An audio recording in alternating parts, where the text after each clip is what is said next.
बिहार में एमएलसी चुनाव की सुगबुगाहट के बीच दो बड़ी सूची आई है और चौंकाने वाले नाम सामने निकल कर आए हैं। और पूरी खबर जब आप सुनेंगे तो आप भी सोच में पड़ जाएंगे कि आखिर ये नाम एमएलसी की लिस्ट में कैसे हैं। तो सबसे पहले आपको हम जेडीयू की लिस्ट पढ़ के बताएंगे कि आखिर एमएलसी चुनाव में जेडीयू ने अपने कौन से उम्मीदवार को उतारे हैं और किस तरीके से जो चौंकाने वाले नाम है वो जेडीयू की लिस्ट में। और साथ साथ बीजेपी के लिस्ट में जब आपको हम नाम पढ़ के बताएंगे तो आप खुद चौंक जाएंगे कि आखिर एमएलसी चुनाव में इतना बड़ा नाम बीजेपी ने कैसे उतार दिया। तो फिर आखिर बांकीपुर उपचुनाव में कौन से नाम होंगे। तो सबसे पहले दो लिस्ट आई है जेडीयू और बीजेपी की। एमएलसी उम्मीदवारों की सूची आ गई है, दोनों पार्टियों ने अपने पत्ते खोल दिए हैं। तो सबसे पहले जेडीयू की लिस्ट हम आपको बता रहे हैं।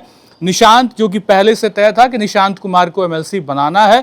दूसरा नाम अगर देखें लिस्ट में तो भारती मेहता, तीसरा नाम शिवरानी देवी प्रजापति और चौथा नाम है ललन प्रसाद। गौर करिए तो चौंकाने वाला नाम एक जो है वो ललन प्रसाद का।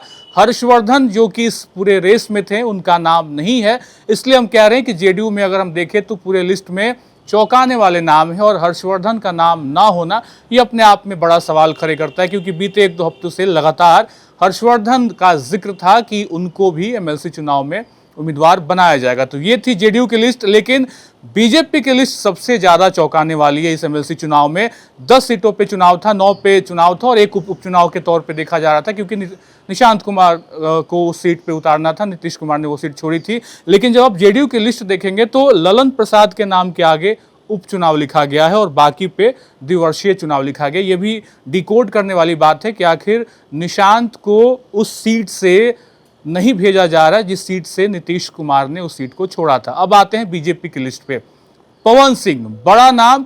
पवन सिंह का सपना शायद सांसद बनने का था, एमपी बनना था उन्हें दिल्ली जाना था। दिल्ली की राजनीति उन्हें पसंद थी, क्योंकि भोजपुरी के तमाम उन कलाकारों की बात कर ले, चाहे वो निरहुआ हुए, चाहे वो रवि किशन की बात कर ले, चाहे वो मनोज तिवारी की बात कर ले, सभी ने सांसदी का दावा ठोका और सब सांसद बने।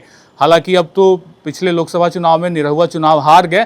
पवन सिंह भी सांसद बनने की रेस में थे। लेकिन एमएलसी चुनाव में अगर बात कर लें तो बीजेपी की लिस्ट में पवन सिंह का नाम आना अपने आप में चौंकाने वाली बात है कि आखिर एमएलसी के चुनाव में पवन सिंह ने खुद को कैसे सेट कर लिया और कैसे वो स्वीकारिता उनके अंदर आई कि चलो ठीक है एमएलसी का चुनाव हम लड़ लेंगे। तो बड़ा सवाल है कि आखिर अब उनका राजनीतिक ग्राफ किस तरीके से आगे बढ़ेगा। तो पहला नाम पवन सिंह का, जेडीयू की लिस्ट हम आपको बता रहे हैं एमएलसी चुनाव के लिए।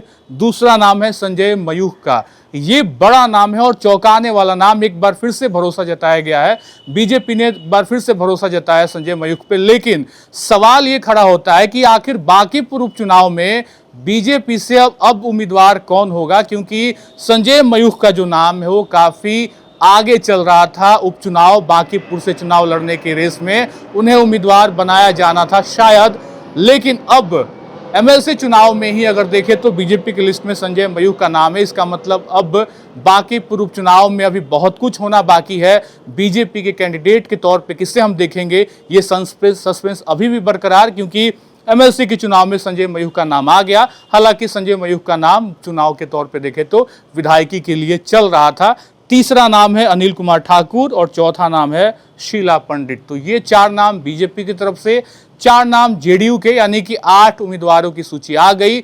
एक सीट आरजेडी के खाते की तरफ से देखी जा रही है। आरजेडी के भी 25 विधायक हैं, तो उन्हें एक कैंडिडेट के तौर पर अगर देखें तो आरजेडी भी एक कैंडिडेट दे सकती है। और एक नाम दीपक प्रकाश आरएलएम से हो सकते हैं। हालांकि अभी सूची आरएलएम की नहीं आई है जब तक हम ये वीडियो कर रहे हैं। तो अब 8 कैंडिडेट का हमने आपको नाम बताया।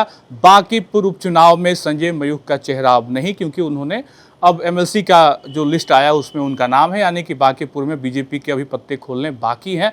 और क्या चौंकाने वाले नाम होंगे बांकीपुर उपचुनाव के लिए, कौन विधायक बनेगा, ये तो आने वाला वक्त बताएगा। लेकिन फिलहाल ये समझ पाना कि पवन सिंह को सांसद बनना था, उनकी मां ने तो सांसद बनने के लिए ही कहा था, सपने सांसद बनने के पवन सिंह ने सजोए थे। आपको याद होगा किस तरीके से जब उन्हें पश्चिम बंगाल में आसनसोल से टिकट मिला, बाद में उन्होंने टिकट लौटा दिया, काराकाट से आकर निर्दलीय दावा ठोका और काराकाट में उन्होंने दोनों कैंडिडेट को बहुत ज़्यादा प्रभावित किया और उपेंद्र कुशवाहा चुनाव हार गए काराकाट से। पवन सिंह की पॉपुलैरिटी इतनी ज्यादा थी कि उपेंद्र कुशवाहा को भी उन्होंने हराने की ताकत दिखाई। लेकिन अब सवाल है कि जब पवन सिंह में इतनी ताकत थी कि उपेंद्र कुशवाहा को वो नीचे कर सकते थे, उपेंद्र कुशवाहा को जीतने से रोक सकते थे, सांसद बनने का ख्वाब था, तो ये लिस्ट में, एमएलसी के लिस्ट में उनका नाम अपने आप में बड़ा सवाल खड़ा करता है कि आखिर बीजेपी किस तरीके से पवन सिंह को लेकर भविष्य में राजनीति करेगी।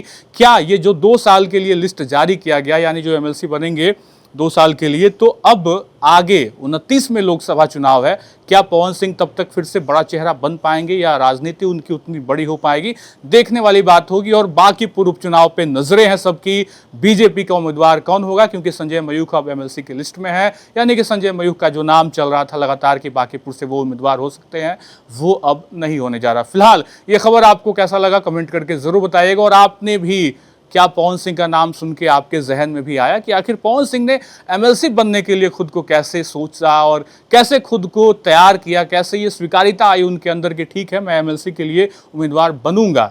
सांसद बनने का सपना था, मां ने भी एक सपना सजोया था। फिलहाल इस वीडियो में इतना ही। आप बने रहे खबर अनफिल्टर्ड पे। यूट्यूब चैनल को सब्सक्राइब करिए, फेसबुक पेज को फॉलो करिए। बहुत बहुत शुक्रिया।